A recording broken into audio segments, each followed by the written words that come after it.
the substitute was a weird one, wasn't it? I think bringing Dwight McNeil on, we've discussed this again on Monday. Moyes said that he'd been training well. How do you see into that?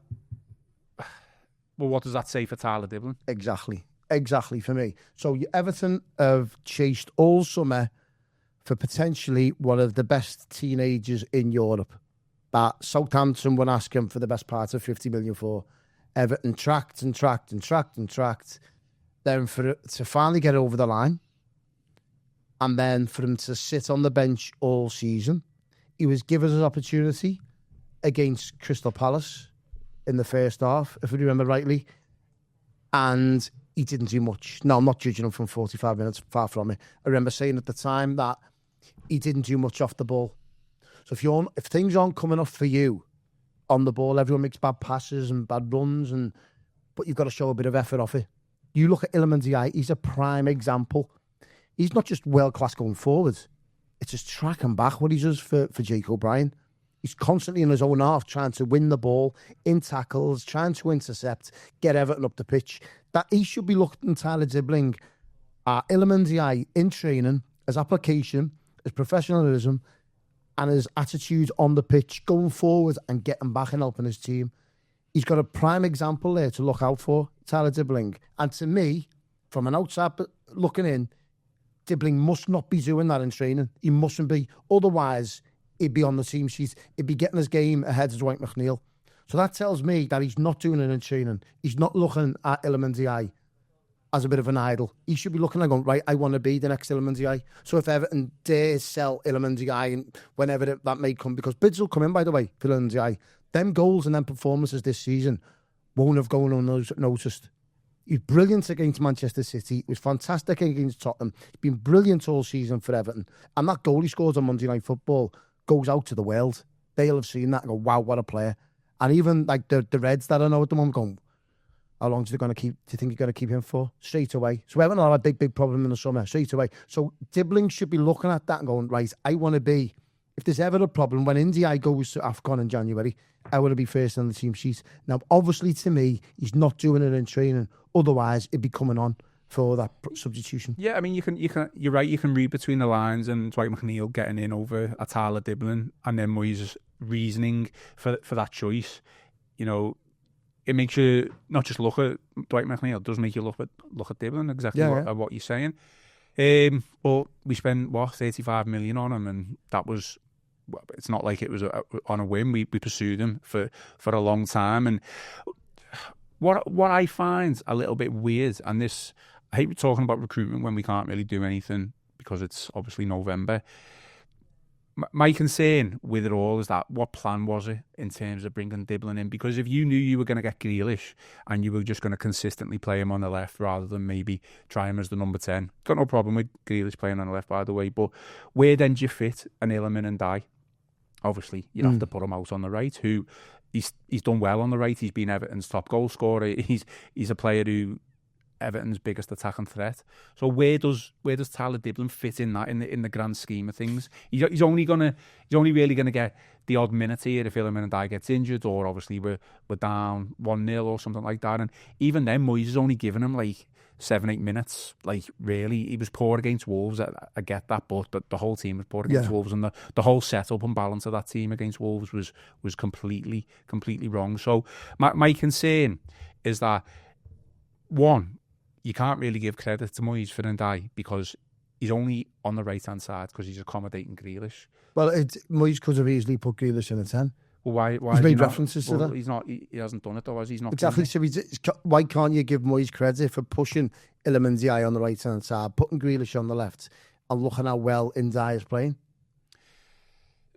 So it's worked, if any. No, Moyes could counter arguments there saying it's worked in spite of the decision of David Moyes to put him on the right-hand side. Well, he could say that was my plan, to put Grealish on the left. Why are we spending 35 million on a Tyler Dibling then? Just to beef up your squad, because you know that he's going. So you can't just have two players.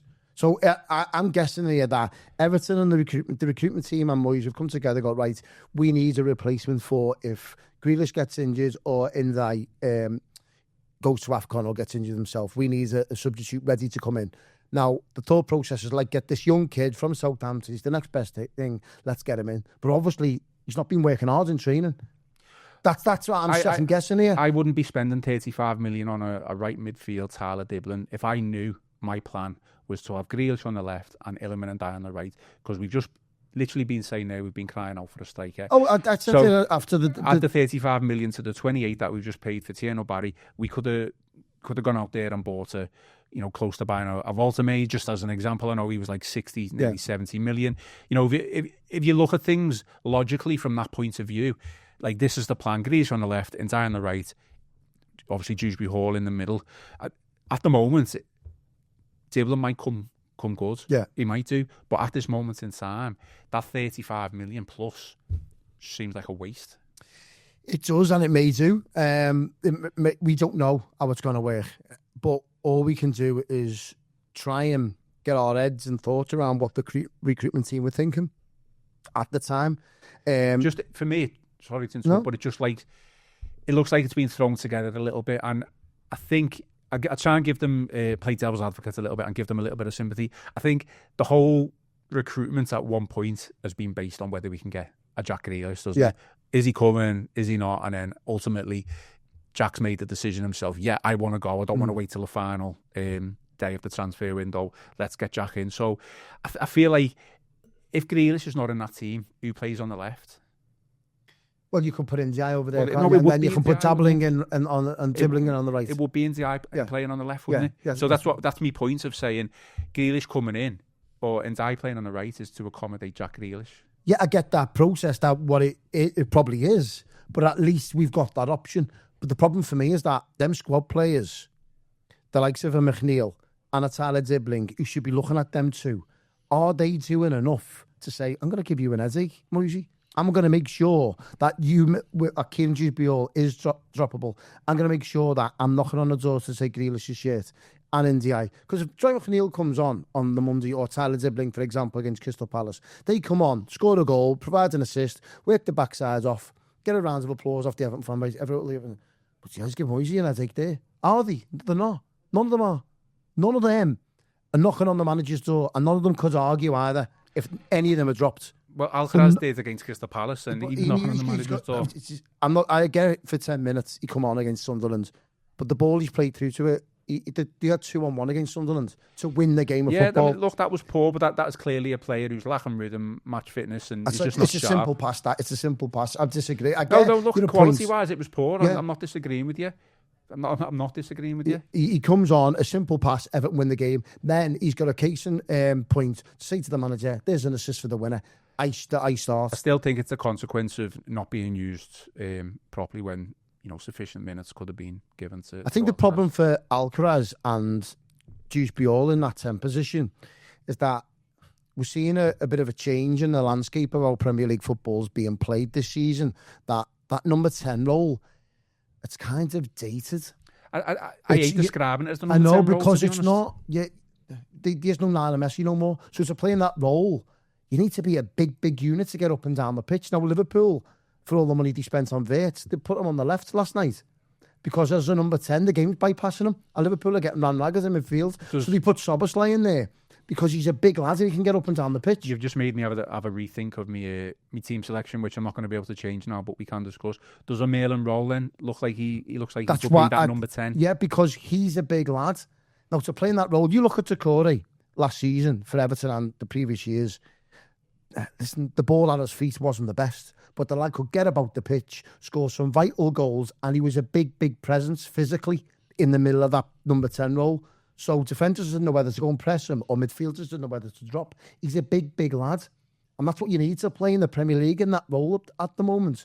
You look at Arsenal, you look at Liverpool, you look at Chelsea, they've got big lads that can get up and down the pitch. Caicedo, for example, playing centre midfield, he's up and down. Enzo Fernandez, up and down.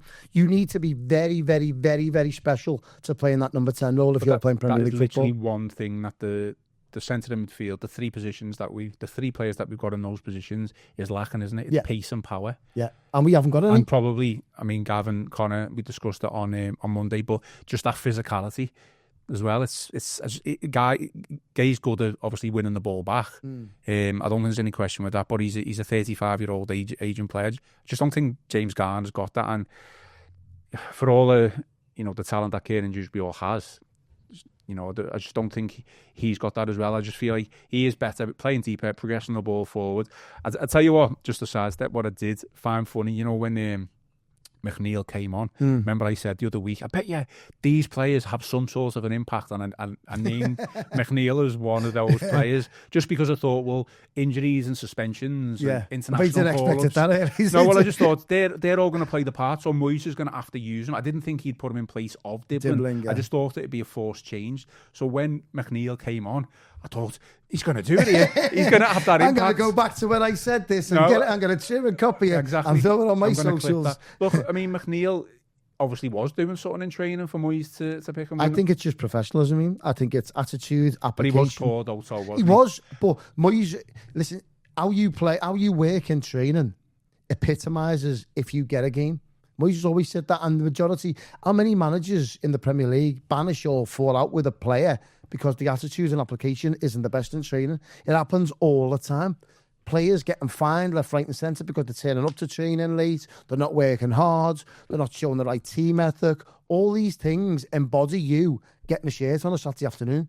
Now, to me, Tyler Dibling, he's a young lad, he's come to a new club from the south to the north. I get all that.